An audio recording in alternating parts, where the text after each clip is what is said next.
Hey everyone, coming at you today with my nifty headset as there's a lot going on in this house behind me.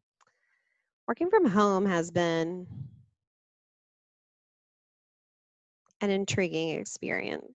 I'm sure any of you who are working from home, you know everything that's hidden underneath those words.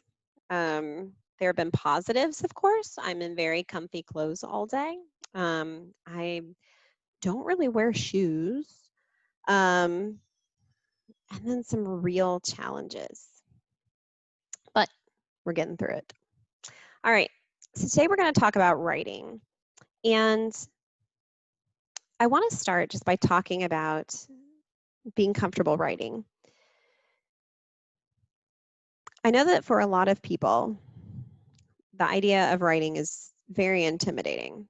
You're not confident with it. Either you didn't learn it very well in school, or you don't think that you have the gift for it, or you had a negative experience with writing with a grade or something like that, and so there's kind of a block. And I want to tell you today that you can write. You can. You can write clearly, you can write effectively, you can do that. But like any other, it's a skill that you practice, right? No one goes into an algebra class, sits down, picks up the pen and just, or pencil, usually in math class, and then just starts solving equations, right? You have to learn how. And even after you've learned, right, you go home and you do the practice problems and you're still going to miss some. It's the same with writing. It's a skill. You have to develop it, but you can. You'll need to practice, you'll need to develop it, you'll need to hone it. The mistake that people make with writing is one and done. It's okay, I've written this, finished. No, writing does not just mean the actual act of putting pen to paper or typing the keys on your keyboard. Part of writing is revising. And that's the part that people forget. They write their email, never reread it, send it off. And sometimes that really doesn't work out well for you, right? So you need to think of revision as part of writing, and that will help you get better automatically. Now, the other way to get better at writing is to read more. Okay, I hear you. There's not a lot of time just for some fun reading, Megan. And I know. It's rough. Life is so busy. Work is busy. Family commitments are busy. Taking time for yourself, which is really important, right? That's a necessity too. How do I find time to read? I'm not asking you to read Moby Dick. That's a huge book, right? It doesn't matter what you're reading. If you're reading, the Oprah magazine, like me, you're reading. If you're reading, scrolling some newspaper articles online, you're reading. I don't know if I would go so far to say that if you just get on Facebook and read some people's posts, you're reading, because I'm not sure those are the best examples of strong writing. But as long as you're reading something that has been crafted and edited or revised, great, right? Doesn't mean you have to spend an hour a day reading however many chapters from a book. Just read quality writing, and that will also help you improve. Now, if you're someone who struggles with reading, that's cool too. Maybe you're sitting here and you're listening to me and you're like, well, that's all well and good, lady, but I have no strong skills in reading. How am I supposed to get better at writing when I'm not very good at reading? It's another thing that takes practice. I will say, and this is going to come across as a plug, but I really mean it for helpful purposes. I have another YouTube channel. It's under my pen name, which is my name, but it's my full name, Megan Prewitt-Coon, Prewitt. And I can send you the link. And on it, I'm doing a series called Time for Tea. And in that series, it's really all about literacy and creativity. And so I just finished doing a novel study on there of Lord of the Flies by William Golding. And as part of that, I talked about how to find symbols, how to read them, literary conventions. I'm really interested in helping people to be active readers, not just passive readers, you know, which happens to all of us when your eyes just go across the screen. And this happens a lot when I used to read textbooks often. But I'm interested in helping to create active readers. So if you do think that you need some help with reading skills, then you should check out some of those videos. You'll learn some interesting things about me too. But and even if you don't read Lord of the Flies, you can follow along and just listen. And we're about to, we're currently reading, at least when I'm making this video, my novel. So that's more about the writing process and creative writing and inspiration. But then we're going to go back to another novel or short stories, or I read poems on there too, because I think those are really helpful for learning how to read really actively. And so I talk a lot about that too. But we will go back to more of that kind of talk. So if you want to watch some of that as a supplemental, then you can find it there. It's called Time for Tea, and it's public, so you can see it. Enough about that. Okay, so I think that when we're talking about writing and these chapters, what I'm going to do, rather than put up a PowerPoint, doesn't really lend itself to that, is I'm going to put up the pages from the textbook and just kind of elaborate on some of the points. So let me share my screen with you, and we'll talk through some of this. Okay, let me grab this and drag it back over here. Okay.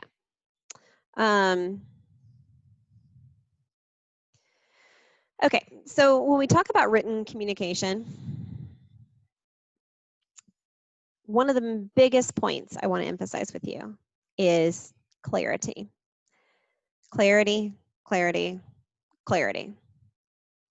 Sure, there's something to be said for style and sentence structure and choosing really awesome words because they sound intelligent, and you can do all these things, but not at the cost of clarity.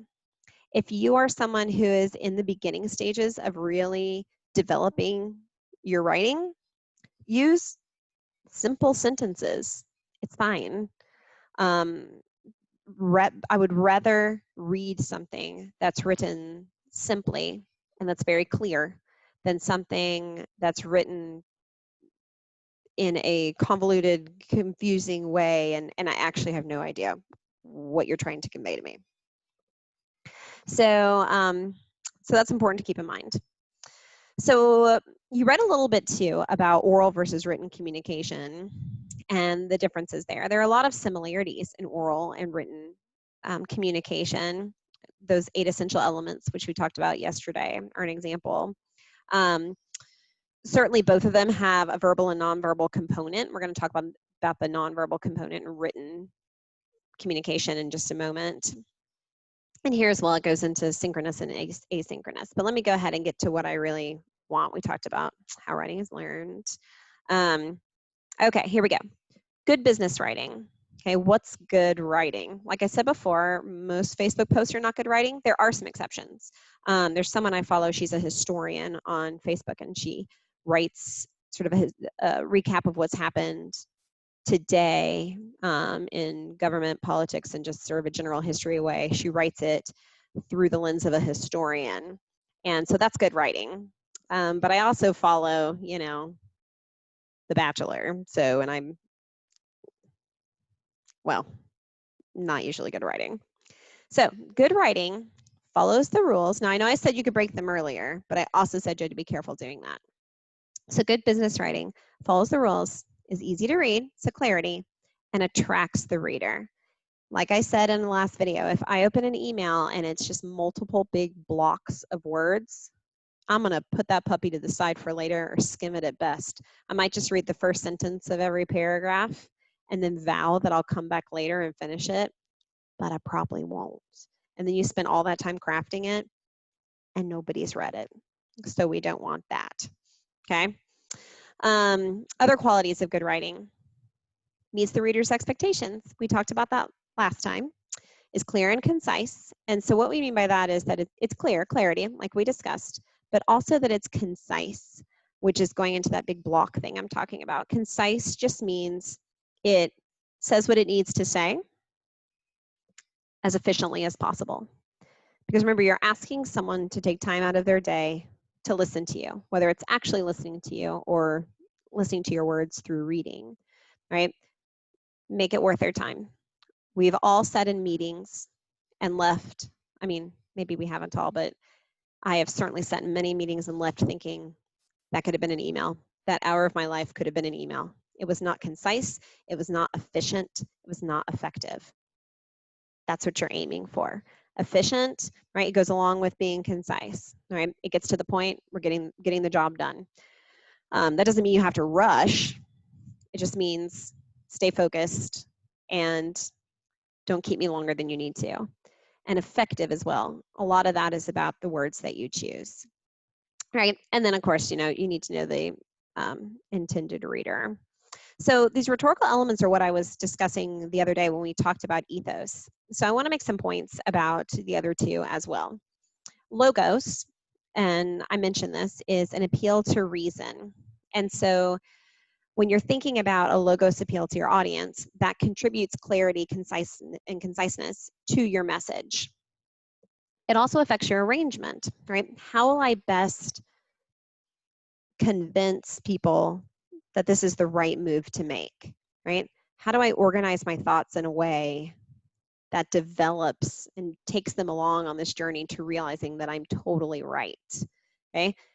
The answer to that is not, I make this statement about what I want, and then I say that I see no other way about it, and that this is absolutely 100% what we should do. I read that and I'm like, well, okay there, Sparky. But why? Okay, so you want to use reason. That can help you with your arrangement.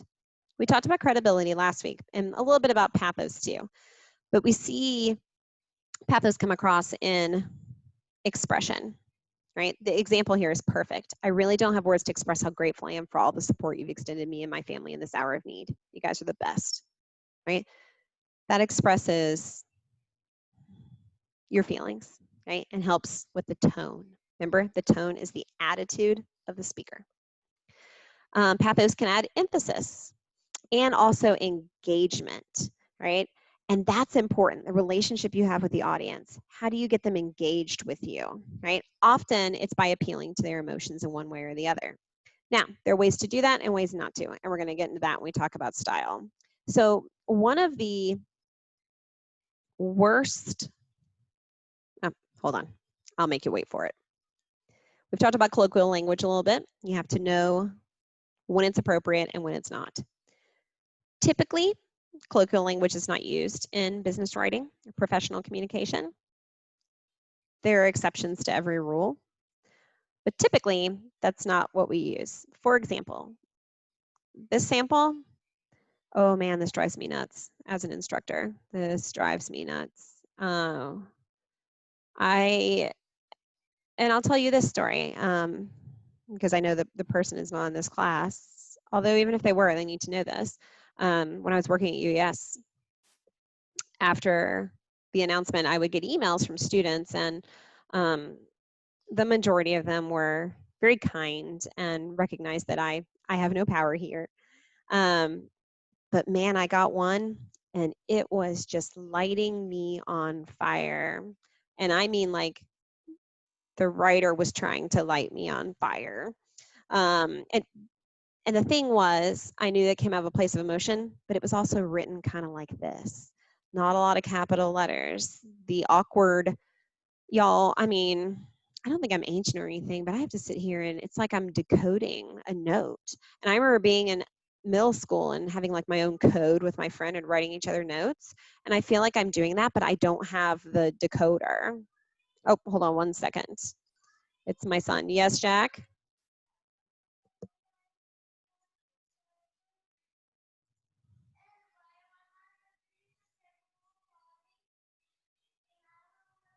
He's talking a lot.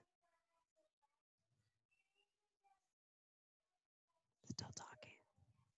Okay, sounds good. Something about candy, so that sounded good. But yeah, y'all, when I get emails like this, first of all, it just makes me feel very frustrated as the audience because What comes across in an email like this is that the person didn't take the time to really care about what they were saying to me, and they don't seem to care much about how I perceive them. So I find it disrespectful in that way. Also, it's written purely out of emotion, and I think there is actually a benefit in when you want to fire off an angry email, write in that email. I always wait to put the recipient in at the end, because I also think it's a good practice to delete that email once you've gotten it all out of your system and you've calmed down and taken a lap and gone and gotten some coffee or tea or whatever it is, maybe some chocolates from your hidden chocolate stash, and then come back. But when I receive emails like this, I don't typically respond to them because I find it a disrespectful way to interact in a professional environment. My response, if I gave one, would be, I need you to please go back and revise the email to address me in an appropriate and professional manner. And when I taught high school, I would do that with students. I would say, I'm not going to respond to this email until you've included a salutation, which is dear, whatever, and a closing, and you've proofread this. Okay? If you want me to take the time to do something for you, take the time when you're writing the email. I could go on about this. It gets me really fired up, right? So be mindful and think about how that affects the perception of the audience, their perception of you, right? Am I more likely to respond in a positive way if you've sent me this? Or am I more likely to respond in a positive way if you sent me a calm and crafted email? Spoiler alert, the answer is B. Okay, casual language.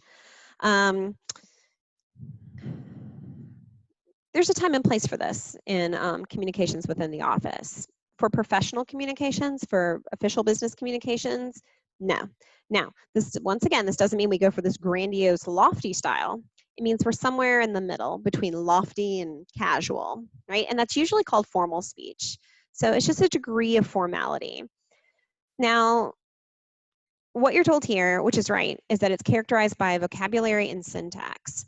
Vocabulary, I think we can all understand that one. It's about the words that you choose. It's about your language choices. Syntax is about your sentence structure. Now, as I just said, I would rather you have a piece of writing completely composed of simple sentences that's clear than one that's all convoluted. That said, you should, if that's you and that's how you write, awesome, that's where you are now. But you should continue to work to develop more complex ways of creating sentences. And what I mean by that are things like connecting two sentences with a semicolon instead of a conjunction like and or but. Or instead of having two sentences. If they're related, take out that period, slap in the semicolon, make this uppercase letter lowercase, and there you go. If you're a simplistic writer at this point, swell, but keep working on it. And that doesn't mean go in there and say, well, in the next email, I'm going to use 5 compound sentences and 2 complex sentences, and I don't even know what those are, right? No. As you write, start to try to incorporate them, and even more importantly, look for that kind of sentence structure in other pieces of writing and then mimic it. Okay. Gosh, I feel like there was another story I was going to tell.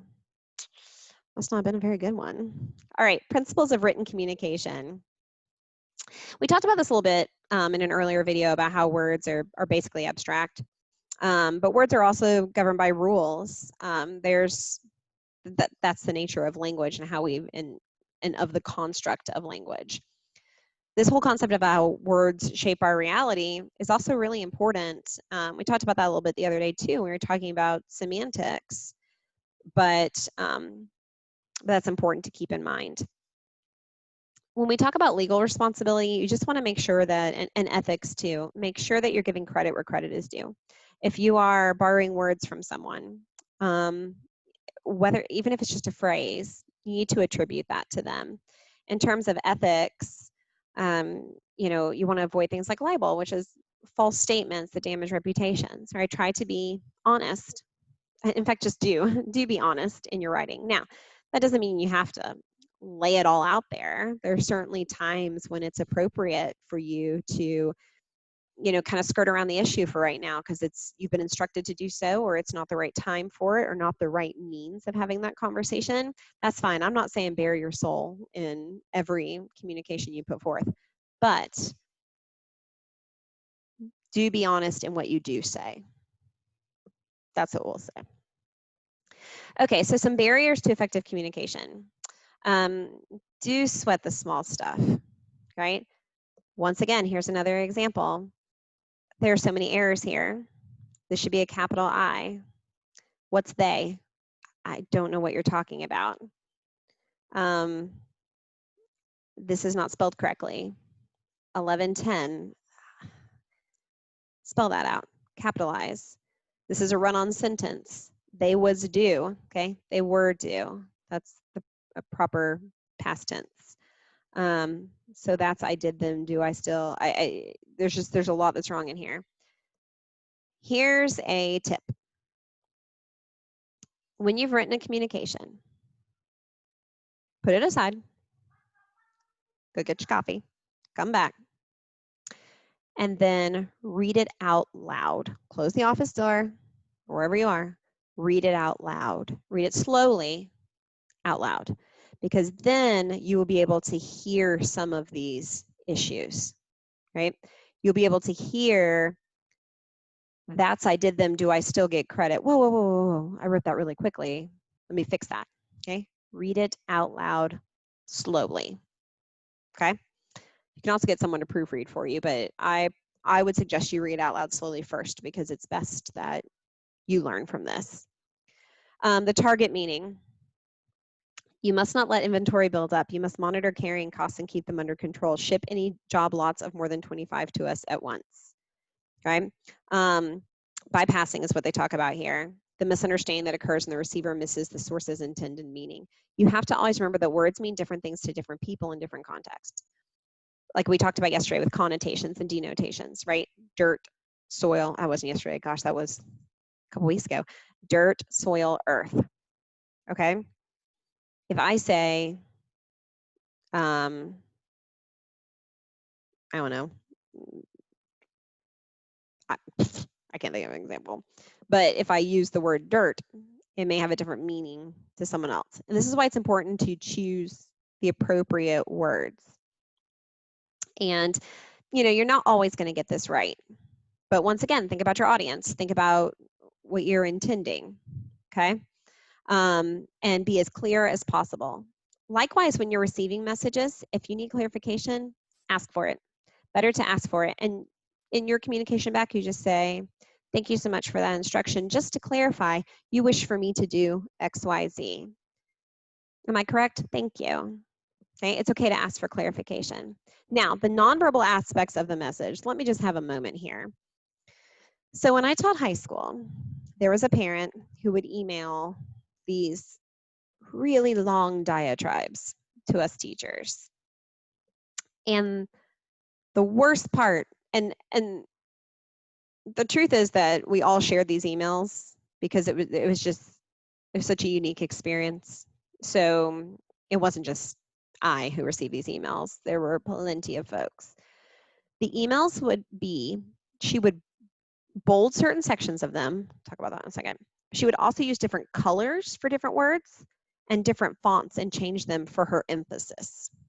Okay, this is completely distracting and inappropriate, right? Your font should be blue or black. Okay, you need to be careful about when you bold or italicize. When you use bold or all caps, you're yelling at someone. Hey, remember, it's about how people receive it. You might think you're emphasizing, right? I need that now, or I need that as soon as possible. If you write, I need that as soon as possible, and you put as soon as possible in bold and all caps, I'm freaking out because you're yelling at me, right? So the font matters. Don't use fancy schmancy font. I'm talking Times New Roman, Arial, Calibri, fine, great, right? But we don't need Georgiana and hoity-toity. I mean, I like those fonts, but not for business communications.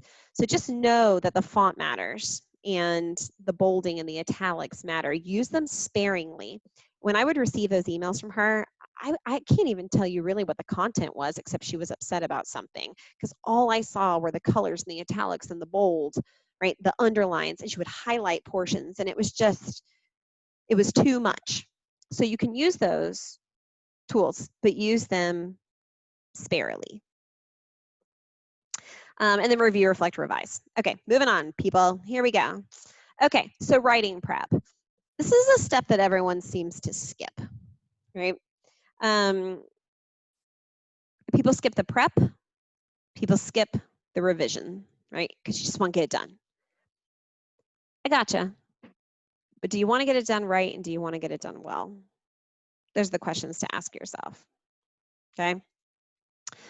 So in terms of writing prep, the first thing you need to do is really think about what it is you want to convey, right? Using critical thinking, which is elaborated upon in the textbook. That means you don't just sit down and think, what do I want to say? I want to say that, yeah. No, think critically, right? And what that really means is that you're looking at something with an eye for correction, with an eye for making it better. And so that's how you need to do your brainstorming. Be careful of confirmation bias, right? If you need to do some research, don't just research using the sources you know agree with you. And this is really easy to do in the world today, right? If you're writing about something in current events for some reason, we all know which news sources to go to get the point of view that we want. That's not critical thinking. It's not critical writing. It's not balanced. It's a fail. Look for a variety. Look at a variety of places. If you start looking and realize everything agrees with you, look harder to find something that doesn't, so that you have a full understanding of what it is you're about to try to convey to your audience. So beware confirmation bias. Oh, well, everything agreed with me, so I must be right. There's always someone who disagrees with you. Egocentrism, sociocentrism, careful of things like this. This is all about, well, I am obviously right. Like I hold this opinion and I'm right. Why doesn't everybody see that? I'm glad you have confidence in your opinions. Your audience might not. Same with sociocentrism. It's the same kind of idea, but just with society standards. Okay, overcoming fear of writing. We talked about this a little bit, but just, especially in this course, I am not trying to grade your writing to get you or tear you down. Like, that's not me. I want you to get better. I want to help you improve, right? So give me what you got, right? Whatever you're about to write for me, it will not have been the worst thing I've ever seen. I know. There's at least a couple of you right now that are like, oh, is that a challenge? No, it's the truth, right? I can't help you get better if you don't show me what you got. And it's okay. I'm absolutely not going to judge you based on your current writing abilities, but I am going to look for the places where we can make it better. I'm going to tear that puppy apart and help you rebuild it. This is what we're going to do. Because the best way to overcome your fear of writing is just to do it. To do it and to have someone assist you who is not super critical, who's not out to get you, but who's coming at your editing and proofreading and grading with a constructive eye. And that's what I'm going to do, right? So don't fear, read more, write more, and know that I'm going to help you. I will also say that another way to get better at writing is just to write more. I mean, I suggest everyone that all of you write something every day, and many of us do in our jobs. And to be fair, I send many emails during the day that I don't go back and painstakingly proofread. And I'm not saying that you have to do all those things, although it's good to go back and at least read it. Know the audience and know when you need to do it. There are certainly some of my coworkers, and I just, shoot off my email, but we have that relationship and rapport. So just know that. But The way you can also get better at writing is just by doing more of it. And that can be any kind of writing. It can be creative writing. It can be writing in a journal. Maybe during this time of pandemic, you want to write down every day one sentence about how you felt this day, or one sentence that sums up how this day would be remembered. Maybe one time you just spill it all out about how you feel about this. All of that is helpful because it's helping to get your words on the page. That doesn't mean it all has to be crafted beautifully, and it won't be if you're just pouring it out there. But it gives you more confidence. The more you do it, the more confident you'll be in expressing yourself, and then we can make the style and everything else match the ideas that you're expressing. That was pretty deep. Okay, so a planning checklist for business messages. Now, I'm not saying that every time you send an email, you need to like have a copy of this with little check boxes and check them all out. But this is something you should think about. What's the general purpose? Now, this is essential when talking about your writing or delivering some kind of communication. What are you trying to do? Are you going to inform me? You're just going to tell me about something? Trying to persuade me? Are you trying to entertain me? Are you trying to facilitate an interaction, or are you trying to motivate me? Because your purpose will determine how you go about crafting, right? If you're just informing me about something, then you're telling me. You don't have to employ all these logos appeals to try to convince me of something. You're just letting me know, right? Determine your specific purpose, which is the desired outcome. What is the purpose of me writing this email? What do I want to make sure that they know? Make sure the purpose is realistic. Make sure the timing is appropriate. And this is not just, don't send the email in the middle of a meeting you were supposed to be paying attention to because they'll see the timestamp, but don't do that either. But also, in the midst of the project, is this the right time? Were you in a meeting with the recipient this morning and they were clearly having the worst day ever and they don't need this news today and it can wait for tomorrow? Am I sending this right before lunch because I want to send it and then run away? They'll know, okay? Think about the timing. If the sources are credible, essential. Essential. We're going to talk about that.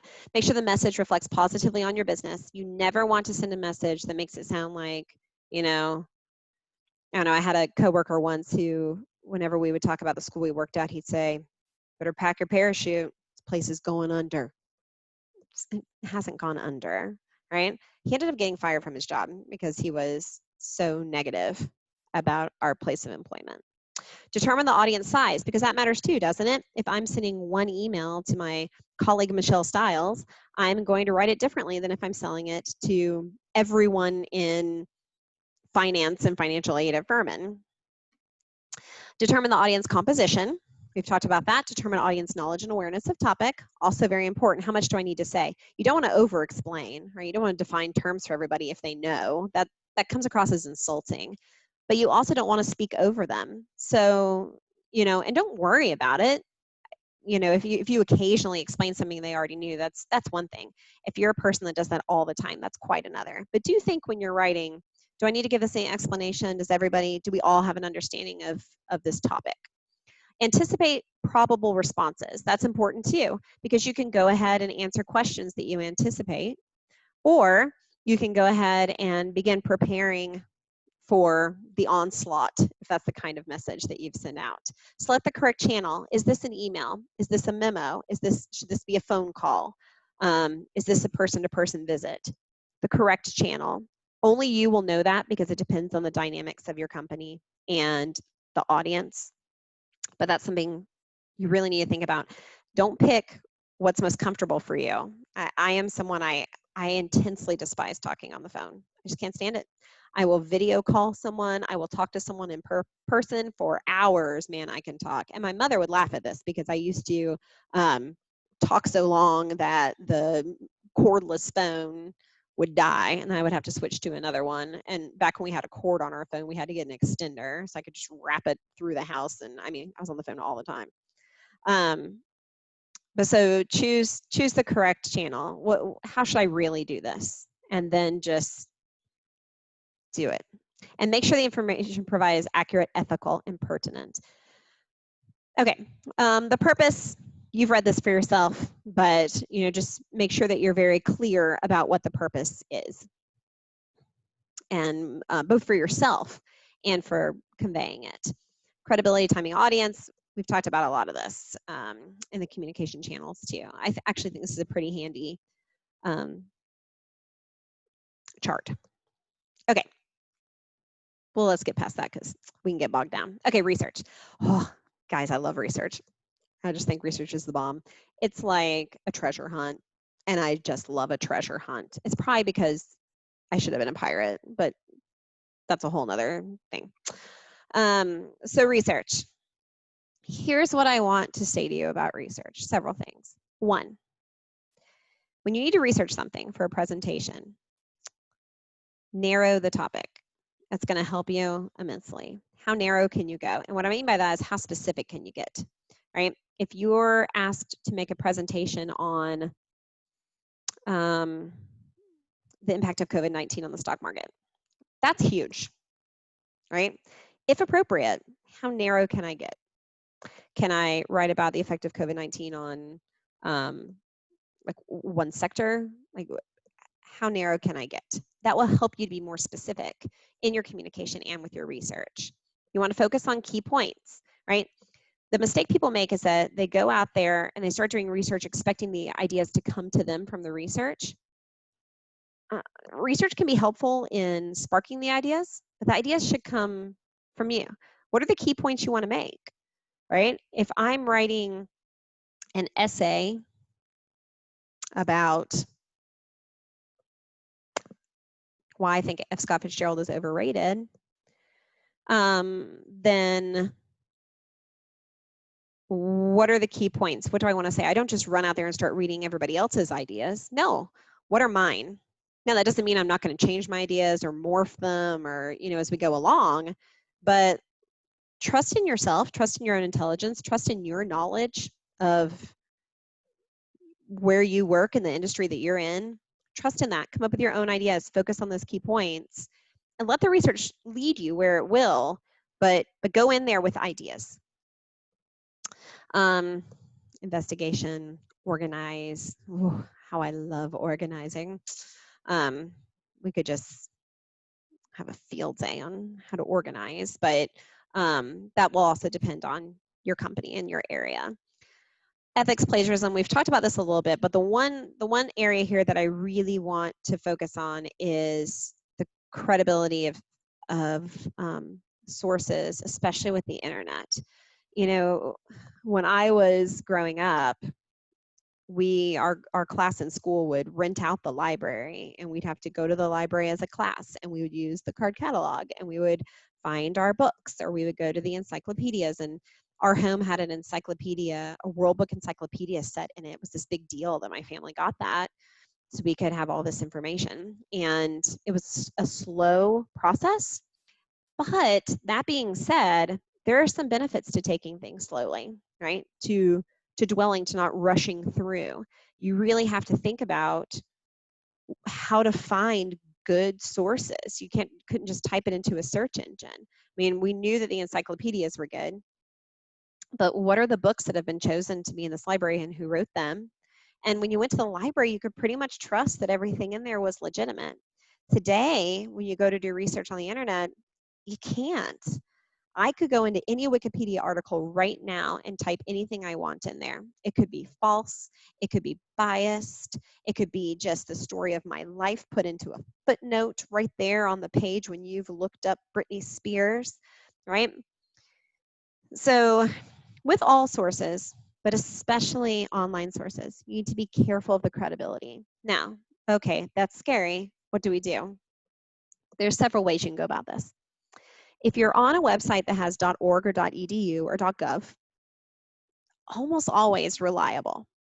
That being said, if it's a .edu, make sure it's not just a student paper that got slapped up there, right? Make sure that it's written by an instructor at the institution, or that, or you can follow the research that was in that paper to find the articles they used, right? So that sometimes a student paper that's posted can actually be kind of a map for your treasure hunt, because you can go to their works cited and find some sources. I used to do that all the time. I think that's very resourceful. But generally edu, org, gov are going to be okay, generally speaking. What you need to do, though, on any site that's not sort of standard accepted reputable is to find out who owns the site. What is this organization?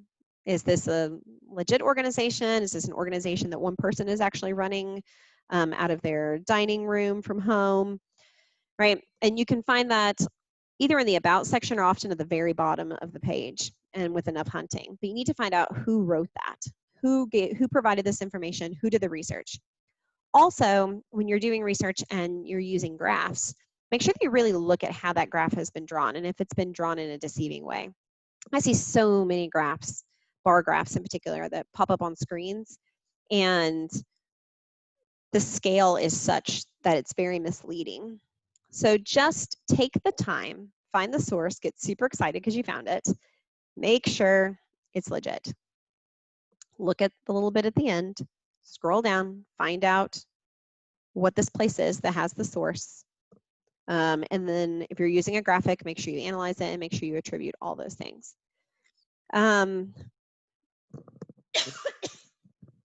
Sorry. Don't use Wikipedia. You can find all that information somewhere else. It's just not a trustworthy site. I know it's on this list. Yeah, that's a no, friends. The Furman Library, as long as you have access to that, oh my goodness, has some databases. All of those sources are legit. Now, to that point, Wikipedia, Wiki Answers, when there are footnotes, when there are citations, oh my goodness. Sorry, guys. Feel free to follow those to more reputable websites or articles. The other thing that you can do is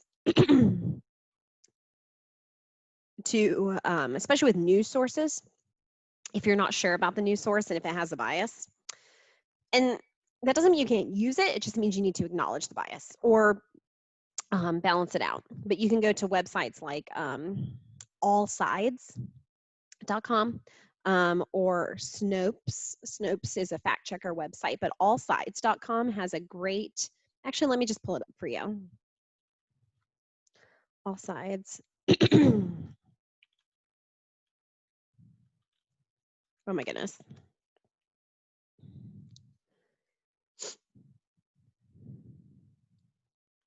So they have this handy dandy little chart, but there's much more to be found on this page, which shows you the bias of certain media outlets. And so if you're researching something that's in the news today, a really good place to go would be the AP. The AP is good. NPR, online news, is also very good. If you're going to use something from one of these other sources, that's fine, but make sure that you make it clear that you're aware of what the bias is, or you can do a compare and contrast of the same topic from two. But so All Sides is a good one. And then, like I said before, Snopes is a good site just in terms of fact checking what you see on the internet. So, so just be mindful of those when you're evaluating your sources and deciding if they're okay. I saw this and I laughed. I once had a student turn in research note cards, and one of them, he had cited me in a lecture I had given in class. It was kind of hilarious. It was, Kuhn, Megan, class lecture. I'm like, okay, you didn't research that. You sat in class and listened. So let's try again, but thanks a lot. I also had a student one year who told me that he was going to turn his research cards late because he was going to Washington, D.C. on a trip, and he planned to go to the Library of Congress to see the original manuscripts of the writing that he was researching. I'm like, wow. So I nicknamed him Library of Congress. I never called him that to his face. That wouldn't be right, but I've always thought of him as Library of Congress. Anyway, so you can read the rest of that for yourself. Just remember that when you're researching, you want to make sure that you are evaluating your sources. This last part I think is actually very interesting about how you read, and Benjamin Franklin, in fact, that's the writer that the kid was going to go read the original manuscripts from, and I thought, how are you going to get, okay, anyway, but there's some good information in this last section too. But the main takeaways I wanted to give you today are about checking your sources, really being clear about what your purpose is, making sure you're thinking about your audience, but most of all, knowing that you can get better at writing and you can get better at reading, and you will when you practice. And so when you're writing for me, and that's going to be coming up, do your best.